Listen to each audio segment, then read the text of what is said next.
ہلکی ہو گئی ہے۔ میں قدرے بشاشت سے اس کے ساتھ چلنے لگا۔ ارد گرد پھر وہی پریشان اور وحشت زدہ لوگوں کی ہلچل تھی۔ ہم کچھ ہی دور آگے چلے تھے کہ سامنے سے چودھری مختار صاحب آتے نظر آئے۔ انہوں نے شاید مجھے دیکھ لیا تھا اور میری ہی طرف آ رہے تھے۔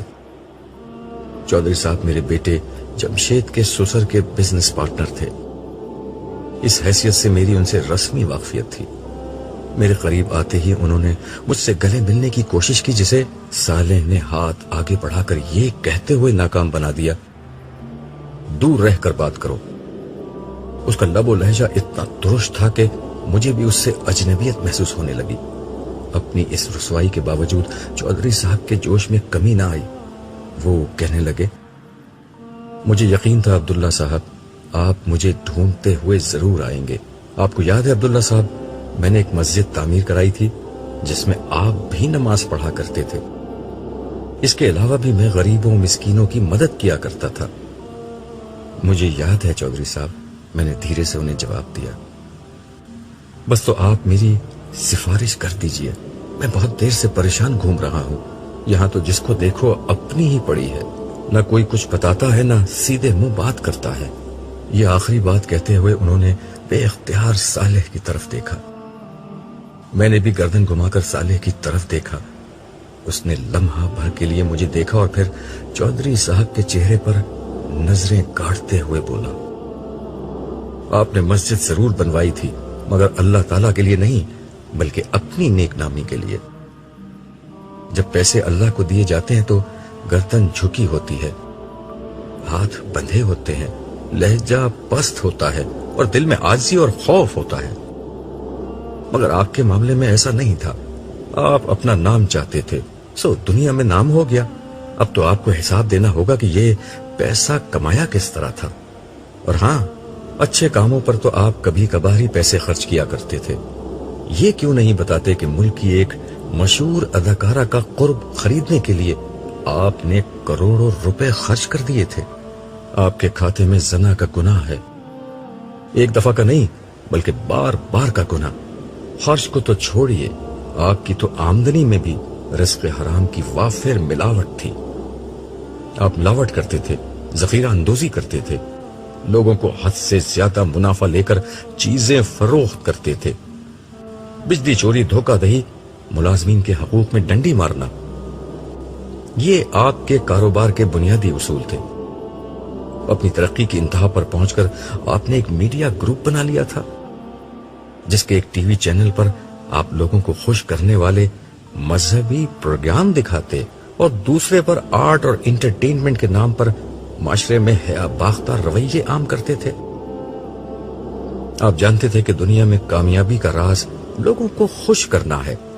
کاش آپ یہ جان لیتے کہ دنیا و آخرت میں کامیابی کا راز لوگوں کو نہیں، خدا کو خوش کرنا ہے۔ صالح بے تکان بول رہا تھا اور الفاظ اس کی زبان سے تیر بن کر نکل رہے تھے۔ ان کا سامنا کرنا چودھری صاحب کے لیے ممکن نہ تھا، مگر ان کے لیے کوئی جائے فرار نہ تھی۔ وہ گردن جھکائے سنتے رہے۔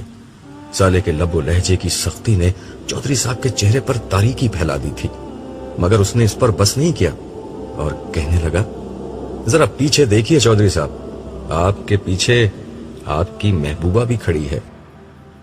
چودھری صاحب گھبرا کر پیچھے پلٹے۔ میں نے بھی نظر اٹھا کر چودھری صاحب کے پیچھے دیکھا۔ سامنے ایک انتہائی مکروہ شکل و صورت کی بوڑھی عورت کھڑی تھی، جس کے جسم سے بدبو کے بھپکے اٹھ رہے تھے۔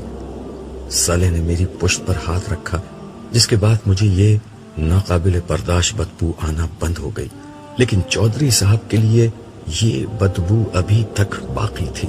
وہ بد شکل بڑھیا چودھری چودھری کہتے ہوئے آگے بڑھی۔ اس بڑھیا کے قرب سے خوف زدہ ہو کر چودھری صاحب پیچھے ہٹنے لگے اور پھر بے اختیار بھاگنے لگے۔ وہ عورت یا بلا جو بھی تھی ان کے پیچھے ہاتھ پھیلا کر دوڑنے لگی۔ یہ عورت کون تھی؟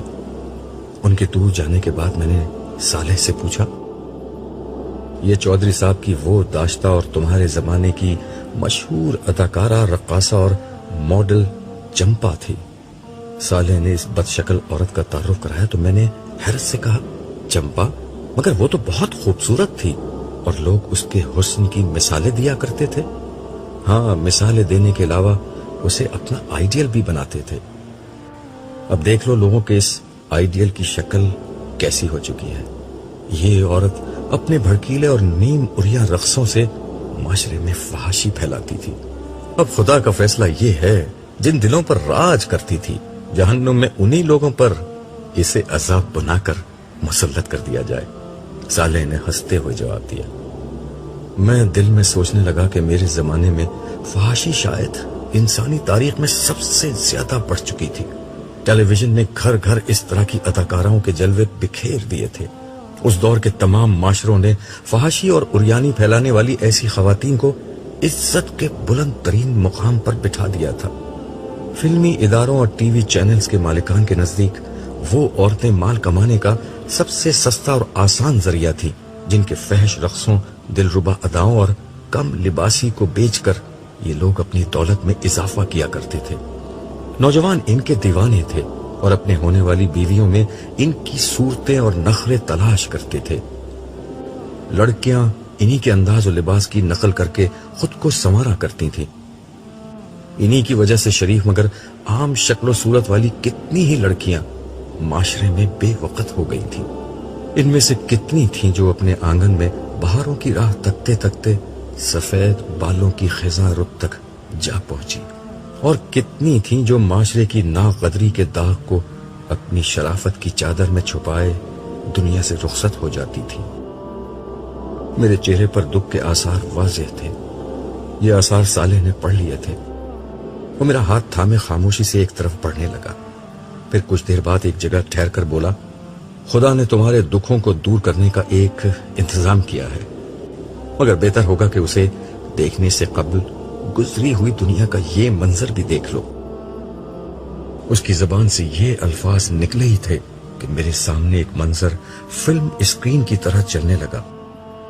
مجھے لگا کہ میں اس منظر کا ایک حصہ ہوں اور بیان ہوئے بغیر بھی ہر حقیقت سمجھ رہا ہوں. صبح کی روشنی کھڑکی پر پڑے پردوں کو خاطر میں نہ لاتے ہوئے کمرے کے اندر داخل ہونے لگی تھی. کالج جانے کا وقت ہو رہا تھا، مگر شائستہ کی ہمت نہیں ہو رہی تھی کہ اس سردی میں بستر سے نکلے اور کالج جانے کی تیاری کرے. وہ عام طور پر فجر کی نماز پڑھ کر کچھ دیر مطالعہ کرتی اور پھر کالج کی تیاری، مگر آج وہ نماز پڑھ کر دوبارہ بستر میں لیٹ گئی تھی. کل رات ہی سے اس کی طبیعت ناساز تھی. نہیں، مجھے کالج جانا ہوگا ورنہ اسٹوڈنٹس کا بہت نقصان ہوگا، اور پھر امی ابو کے لیے ناشتہ بھی تو بنانا ہے. اس نے دل میں سوچا اور ہمت کر کے بستر سے اٹھ گئی. دھیرے سے چلتے ہوئے وہ برابر والے کمرے کی طرف گئی جو اس کے والدین کا تھا. اس نے آہستہ سے دروازہ کھول کر دیکھا. وہ دونوں گہری نیند سو رہے تھے. اس کے چہرے پر ایک اطمینان بخش مسکراہٹ آ گئی. شائستہ نے اپنی ساری زندگی اپنے گھرانے کے نام کر دی تھی. اس کے والدین اس کے بچپن ہی میں معذور ہو گئے تھے. وہ 3 بہنوں میں سب سے بڑی تھی. والدہ نے سلائی کر کے بمشکل تمام انہیں پڑھایا تھا. تعلیم مکمل کر کے اس نے پہلے اسکول اور پھر ایک پرائیویٹ کالج میں پڑھانا شروع کر دیا. وہ اس کے خواب دیکھنے کے دن تھے. وہ بہت خوبصورت تو نہیں تھی، لیکن نوجوانی خود ایک حسن ہوتی ہے. اس کی زندگی میں نوجوانی کا مفہوم بس ایک ذمہ داری تھا جس میں خوابوں اور خواہشوں کی کوئی گنجائش نہ تھی. گھر کا خرچہ، والد کا علاج، مکان کا کرایہ اور چھوٹی بہنوں کی تعلیم. دونوں چھوٹی بہنیں خوش شکل تھیں. بڑی ہوئی تو آنے والے ہر رشتے کا رخ انہی کی طرف تھا.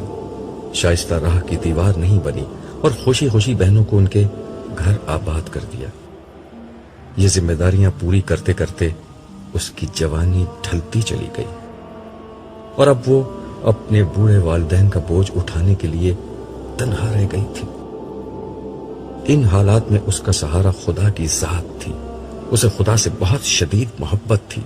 اتنی محبت کہ زندگی کی کسی محرومی نے اس کے اندر تلخی نہیں آنے دی. وہ نماز روزی کی پابند تو بچپن سے تھی، مگر خدا کی محبت کی یہ مٹھاس اسے اس کے روحانی استاد عبداللہ صاحب کی کتابیں پڑھ کر ملی تھی.